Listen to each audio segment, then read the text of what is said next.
Hello guys, स्वागत है आपका अपने यूट्यूब चैनल स्टडी विद अमन कुल में। आज हम लाए हैं शिक्षा निदेशालय राष्ट्रीय राजधानी क्षेत्र दिल्ली की कार्यपत्रक नंबर 10 जो कि क्लास 9 के लिए है। विषय आपका गणित है। डेट है 28 जुलाई 2021। आप अपना नाम और अपनी कक्षा अध्यापक का नाम लिखेंगे। तो आज हम सर्वांग समता के बारे में पढ़ेंगे। अगर हमारी कोई भी आकृति है, दो आकृति है, वो सर्वांग सम यानी सेम कॉन्ग्रुएंस कैसे होगी, तब होती है सर्वांग सम तब होती है यदि उसका जो माप है, यानी जब वो उसका जो साइज है और जो उसकी जो शेप है वो अगर समान यानी सेम हो। यदि एक तल में बने दो आकृतियों को काट कर एक दूसरे पर रखने पर वह दूसरे को पूर्णतः ढक ले तो वह आकृतियाँ सर्वांग सम कहलाएंगी। अगर यहाँ पे हमने एक स्क्वायर काटा जो 3 सेंटीमीटर लेंथ है, 3 सेंटीमीटर ब्रेथ है, दूसरा हमने उतना ही सेंटीमीटर का लेंथ का एक स्क्वायर और काटा। अब अगर हम इस स्क्वायर को इस स्क्वायर के ऊपर रखें तो वो उसे पूरा ढक लेगा, यानी पूर्णतः ढक लेगा। और क्योंकि मतलब एकदम बराबर हम एक साथ रख सकते हैं, तो हम क्या कहेंगे, ये जो अगर हम इसे नाम दे दें PQRS और इसका नाम दे दें ABC, तो ये हम लिख देंगे स्क्वायर PQRS कॉन्ग्रुएंस यानी सर्वांग सम है स्क्वायर ABCD के, यानी उसके इक्वल है, बराबर है। दो रेखाखंड सर्वांग सम होंगे यदि उनकी लंबाई समान है। यहाँ पे आपको दो रेखाखंड देख रहे हैं, दोनों की लंबाई 4.7 सेंटीमीटर है। अगर मैं इसको इसके ऊपर रख दूँ तो जो दूसरी वाली है वो उसे पूरा ढक लेगी। तो ये हमारी सर्वांग सम है, ये हमारी जो रेखा है इससे सर्वांग सम है। दो कोण सर्वांग सम तब होंगे जब उनका माप समान होगा।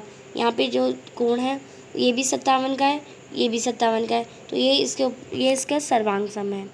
दो त्रिभुज सर्वांग सम तब होंगे यदि उनकी संगत भुजाएं लंबाई में बराबर तथा उनके संगत कोणों का माप बराबर हो।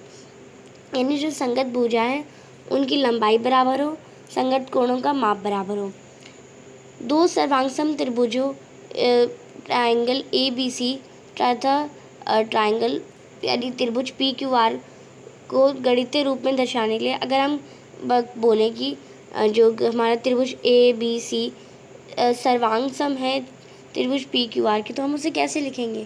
तो अगर हम गणित की भाषा में बताएं तो त्रिभुज ABC सर्वांग सम का साइन लगाएंगे हम, ये हमारा सर्वांग सम का साइन होता है। इक्वल है ट्रायंगल यानी त्रिभुज PQR के, हम ऐसे लिखते हैं। इसका अर्थ हमारा क्या होगा, जो AB है हमारा वो PQ के इक्वल हो जाएगा, ये Q और ये R है हमारा। जो हमारा BC है वो हमारा QR के इक्वल हो जाएगा, यहाँ पे आप देखते जाइए। और जो हमारा C और A है और हमारा जो R और P है वो हमारा CA RP के इक्वल होगा, यानी जो एंगल A एंगल P के इक्वल होगा, ये Q है, ये हमारा R है।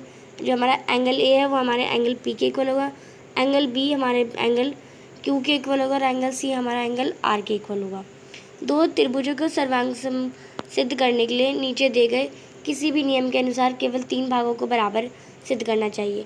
अगर हमें किसी भी त्रिभुज को सर्वांग सम कहना है तो हम बस नीचे दिए गए हमें जो रूल दिए गए हैं उनमें से हम बस 3 भागों को अगर हम देख लें तो हम कह सकते हैं कि जो हमारा त्रिभुज है वो सर्वांग सम है। सबसे पहला हमारा जो है रूल सिद्ध करा गया है SSS यानी भुजा भुजा भुजा। एक त्रिभुज की तीनों भुजाएं दूसरे त्रिभुज की तीनों संगत भुजाओं के बराबर हों। अगर हमारी जो त्रिभुज है उसकी जो 3 भुजाएं वो दूसरे त्रिभुज के तीनों भुजाओं के बराबर हो, तो जो हमारा हम कह सकते हैं कि ये जो हमारा त्रिभुज है वो दूसरे त्रिभुज के सर्वांग सम है। दूसरा हमारा जो एग्जाम्पल है SAS का है, जो SAS यानी भुजा कोण भुजा। अब कोई हमारा ट्रायंगल है, उसकी ये जो भुजा हो गई, फिर इसके बीच में जो कोण बन रहा है और ये भुजा हो गई। यदि एक भुजा त्रिभुज की दो भुजाएं और उसका अंतर्गत कोण यानी दो भुजाओं के बीच में ये दो भुजाएं और यहाँ पे कोण बन गया तो वो कोण नहीं कहलाएगा, दो भुजाओं के बीच में कोण बनना चाहिए। दूसरे त्रिभुज की दो संगत भुजाओं और उनके अंतर्गत कोण के बराबर है, यानी दूसरे त्रिभुज में इधर भी हो सकता है, पर दूसरे त्रिभुज में दो भुजाओं और संगत उनके अंतर्गत कोण के बराबर हो। अगर ये भी कोण हमारा 37 का हो, ये कोण भी हमारा 37 का हो, इधर इसकी लेंथ भी हमारी 3 सेंटीमीटर, इधर इसकी लेंथ भी हमारी 4 और इसकी 4, तो हम कह सकते हैं जो हमारा जो ट्राइंगल है वो सर्वांग सम है by the rule of SAS यानी भुजा कोण भुजा से। फिर हमारा ASA यानी कोण भुजा कोण। यदि एक त्रिभुज के दो कोण उनकी अंतर्गत भुजा दूसरे त्रिभुज के दो संगत कोणों और उनकी अंतर्गत भुजा के बराबर हो, यानी ASO यानी एक कोण एक त्रिभुज है उसमें यह एक भुजा, यहाँ पे हमारा एक सबसे पहले एक एंगल आएगा, आप देखेंगे एक कोण आएगा, फिर हमारी ये भुजा आएगी, फिर हमारा एक कोण आएगा, यानी कोण भुजा कोण। तो ये अगर दूसरे ट्राइंगल के कोण भुजा कोण से इक्वल हो तो ये हमारा क्या है, सर्वांग सम हो जाएगा, क्योंकि एक त्रिभुज के तीनों कोणों का योग 180 होता है। AS समान है, अगर हमारा AS हो तो वो हमारा ASA के समान ही है। RHS है समकोण कर्ण भुजा। यदि दो समकोण त्रिभुजों में एक त्रिभुज का कर्ण और एक भुजा क्रमश दूसरे त्रिभुज के कर्ण और एक दूसरे संगत भुजा के बराबर है, यानी अगर हम यहाँ पे एक समकोण त्रिभुज बनाएं तो ये हमारा एक समकोण त्रिभुज बन गया। इसमें ये समकोण त्रिभुज, अगर ये हमारा ट्राइंगल इस ट्राइंगल के इसके इक्वल हो, ये हमारी जो ये हमारा समकोण बन रहा है वो इसके इक्वल हो, और जो दो हमारी हाइपोटेनस बन रही है, जो हमारी एक सामने इसके जो कोण के सामने जो भुजा बन रही है वो इस भुजा के इक्वल हो, तो हम कह सकते हैं ये RHS के रूल यानी समकोण कर्ण भुजा के रूल से बराबर है। फिर हमारा सर्वांग सम त्रिभुजों के जोड़ों का नाम लिखिए तथा प्रयुक्त नियम भी बताइए। तो यहाँ पे आपको त्रिभुजों के जोड़े हैं उनके नाम लिखने हैं और उनके नियम भी बताने हैं। तो यहाँ पे आप देख सकते हैं सबसे पहले में तीनों साइड बराबर हैं, तो ये हमारा S साइड वाला लग रहा है, यानी भुजा गुणा भुजा भुजा भुजा भुजा। फिर आप देखेंगे यहाँ पे दो साइड दे रखी हैं और एक इनके बीच में एंगल, यानी SAS यानी भुजा कोण भुजा वाला लग रहा है। इसमें आप देख सकते हैं 90 डिग्री का एंगल बन रहा है दोनों में, तो ये हमारा RHS यानी समकोण कोण भुजा वाला बन रहा है।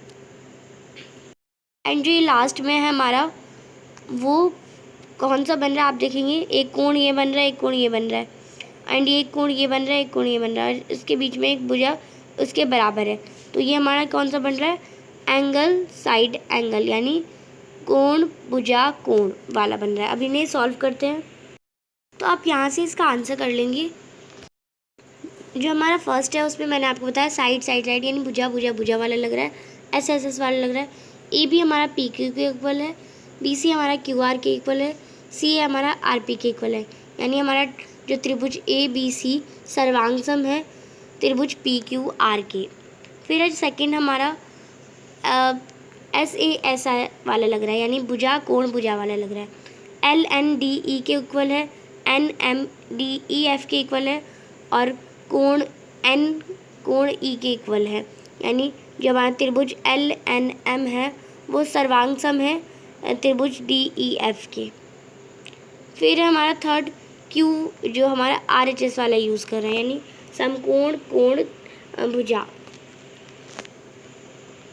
इसमें QR AC के इक्वल है, QP AB के इक्वल है, आप देखें QR जो हमारी वो AC के इक्वल है, और जो QP यानी Q और P है वो हमारे AB के इक्वल है, और जो हमारा कोण बन रहा है R वो हमारे कोण C से इक्वल है। तो उसी के हिसाब से हमारा जैसे इक्वल होता है हम वैसे ही लिख सकते हैं, हम ABC नहीं लिख सकते, जैसे हमारा इसमें से हमारा हमें वैसे ही लिखना है, हम ABC नहीं लिख सकते, जो सा हमें दे रखा है ACB दे रखा है तो ACB ही लिखेंगे। आप ये मत सोचिए कि आगे पीछे कर देते, कोई फ़र्क नहीं पड़ता, उसमें बहुत फ़र्क पड़ता है, आपके नंबर कट सकते हैं। फिर जो हमारा QR है वो AC के इक्वल है, QP AB के इक्वल है, एंगल R एंगल C के इक्वल है, दोनों 90 डिग्री के हैं। फोर्थ है DE इक्वल है QR के, एंगल D इक्वल है एंगल Q के, एंगल E इक्वल है एंगल R के, यानी जो हमारा एंगल D है वो हमारे एंगल Q के इक्वल है, और जो हमारा एंगल E है वो हमारा एंगल R के इक्वल है, और जो DE है वो QR के इक्वल है, यानी ये कौन सी रूल अप्लाई हुआ, एंगल साइड एंगल, यानी कोण भुजा कोण के इक्वल है, यानी जो हमारा त्रिभुज DEF है सर्वांग सम है त्रिभुज QRP के। तो अभी तक आपने मेरे चैनल को सब्सक्राइब नहीं करा है तो प्लीज़ मेरे चैनल को सब्सक्राइब कर दें और उसके बाद आने वाले बेल आइकन को प्रेस कर दें, जिससे आपको वीडियोस की नोटिफिकेशन टाइम से मिलते रहें। हम आपके लिए इतनी मेहनत करते हैं, तो आप एक सब्सक्राइब तो ज़रूर कर सकते हैं। आपके एक सब्सक्राइब से मुझे बहुत खुशी मिलती है। ये वीडियो अच्छी लगती है तो इसे लाइक करिए, दोस्तों के साथ शेयर करिए। और आपने अभी तक हमारा टेलीग्राम ग्रुप ज्वाइन नहीं किया तो आप उसे ज्वाइन कर सकते हैं, और आप हमें इंस्टाग्राम पे भी फॉलो कर सकते हैं। Thanks for watching video. Bye bye guys.